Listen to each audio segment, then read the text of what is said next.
Another big weekend of college football coming up. Will we see big upsets in week 8? We didn't really see a ton of them in week 7, and really no huge upsets after, it seemed like every week we were seeing a huge upset. But we did kind of return to normal, at least on the video. Again, we talk about this every week. We give you 8 games that are most likely to be upsets where the spread is 4 points or more. And on average, 2 of those 8 games do turn out to be upsets. Well, that's exactly what we saw last week. We saw Vanderbilt upset Kentucky. That was on the video. And then also Arizona State upsetting Utah.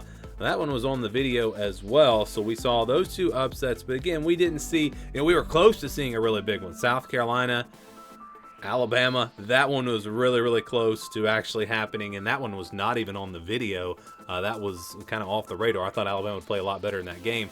But yeah, we saw a couple of pretty big upsets there, but nothing too crazy. At least no teams at the top, no like top 10 teams or anything like that. So let's get to the games this week. Again, we're going with the 8 most likely upsets, games where teams should be on upset alert, and we're going from the least likely to most likely. And again, the spread has to be 4 points or more. Every single week I get comments saying, what about this game? What about that game? Like for this week, Tennessee, Alabama. What about that game? Well, the spread's 3 points. We only use games where the spread is 4 points or more, and I'm sure we'll have plenty more of those comments this week. But it is what it is, and so let's get into it, starting with Oregon, Purdue. So you're going to see a theme here with, I think, maybe these first 3 games. And I know that you look at this game and you think it's crazy. There's no way Oregon loses this game. And based off of what we've seen on the field this year, I would totally agree with you. But so there are a couple of things. First of all, the theme that you're going to see, and I keep hearing this being talked about, teams that have been traveling 2 or more time zones have been horrendous. Like the record, it's crazy. And that's what you're going to get here with Oregon traveling all the way to Purdue. Travel could be an issue here, so you've got that. Next up, we got coming off of a big win, the Oregon Ducks after beating Ohio State. Where are they at after that big win? We've seen it. Alabama after a huge win over Georgia, they went out and lost to Vanderbilt. Now, yeah, Vanderbilt's been better than expected, but still, no one expected Alabama to lose that game. So there's your second thing. Number 3. Friday night. It's a Friday night game. How many times have we seen big upsets on Thursday and Friday nights? It happens all the time. It's a short week plus the travel. That's another thing. And then number 4. So I'm giving you 4 reasons why this game could be an upset. Purdue, how many times have they done it? What's their record against like top 5 teams or whatever? They do it all the time, even when they're not good. And we saw them look a lot better with a freshman quarterback last week. They took Illinois to overtime. So maybe Purdue has found something. So if there is a huge upset, if there's an upset to shock the college football world this weekend, I think it's right here with Purdue upsetting Oregon. Now, do I think it's actually going to happen? No, I don't. But it could. And again, I think the Ducks need to be on upset alert because there is just something about this game. Could be interesting. Again, it's a Friday night game, 8 o'clock Eastern time on Fox. Oregon's favored by 27.5. That is a huge number for all the things I just listed. Wouldn't be surprised at all if this game is at least closer than that. But yeah, I don't really see Oregon losing, but it wouldn't shock me. I didn't see Alabama losing to Vanderbilt, and it happened, so maybe this one happens. We'll see. And then we got same theme here.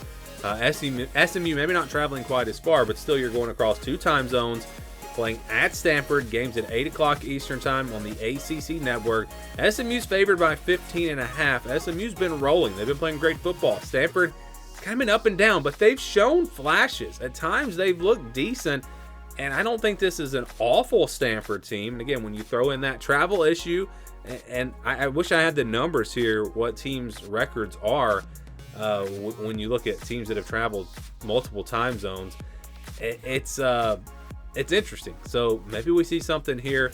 SMU's got a very favorable schedule. The pressure is really going to start to build with them. They're going to be favored in every game, and they've got to not overlook anyone, or they could fall. So this will be a good one, I think. Next, we've got the same scenario. USC, Maryland, 4 o'clock Eastern time, FS1. USC traveling to Maryland across multiple time zones. I mean, that's a long ways to go. USC's favored by 7.5. USC has just been so inconsistent this year. They haven't played a full game yet.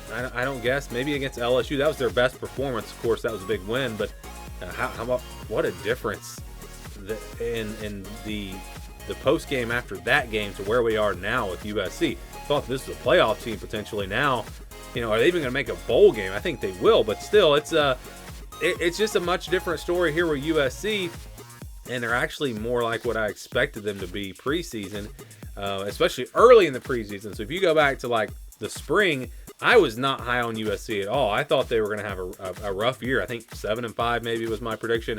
I upped that to 8-4 by the time we got to the start of the season. But we're starting to see some of those things. They've got injuries. Anthony Lucas done for the year. Eric Gentry done for the year. 2 big-time players for them on defense.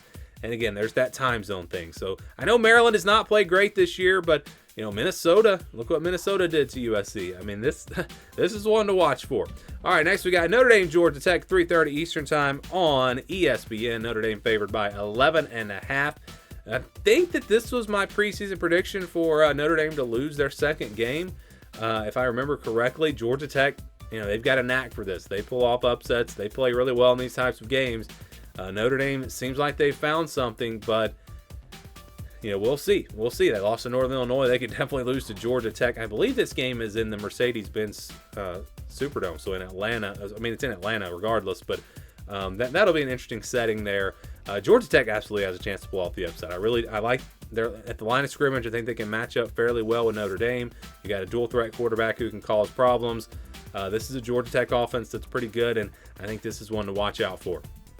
Next, we've got Auburn at Missouri. 12 o'clock Eastern Time on ESPN. Missouri favored by 4.5 points in this game at home. You just wonder about Missouri. Where are they at after that blowout loss to Texas A&M? They bounced back last week against UMass, so they didn't really play anyone. And you got an Auburn team coming off of a bye week. The team that they're 2-4, but I think they're a little better than their record would suggest. If you look at the way they lost those games, really had a great shot to win all of them except maybe Georgia. Yeah, it's just, where are these teams at mentally? Has Auburn given up on the season? Is Missouri, do they have their confidence back after that win last week? I think the teams are actually a lot closer and more even than people would say. I think talent-wise, Auburn can match up pretty well with Missouri. They've got to get good quarterback play to pull off the upset. And Missouri's offense, they've got a lot of weapons, so it's going to be tough, but I think Auburn could potentially go on the road and still win here. All right, next we got Miami, Florida. Miami at Louisville, 12 o'clock Eastern Time on ABC. Miami favored by 4.5. This is a game that a lot of people circled in the preseason when you looked at games that Miami could potentially lose.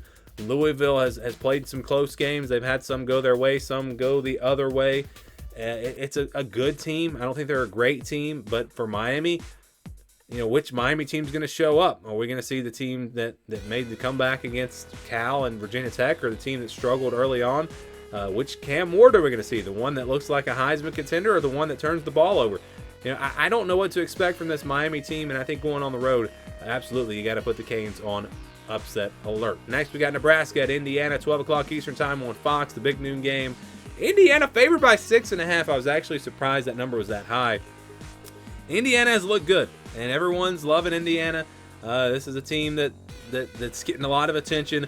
I talked about them in the preseason. I thought they'd be a surprise team. I wish I had been a little bit more aggressive when I said that, because I didn't pick them to really, finish in the top 25 or anything, but I did say they'd be a surprise team.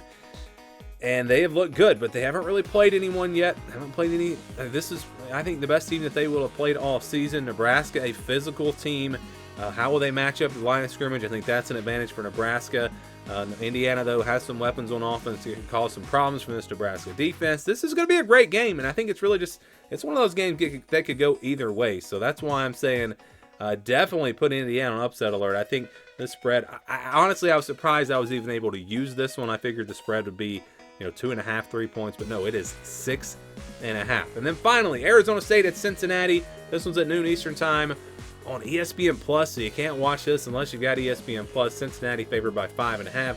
Cincinnati's been better than I expected, but not overly impressed with this team. Arizona State's been very solid, though. They've got it going, both sides of the ball. This was another one of those teams I talked about being a potential surprise team in the preseason, and they've been just that. Coming off of a huge win against Utah, Can they go on the road and beat Cincinnati? I think they got a great shot.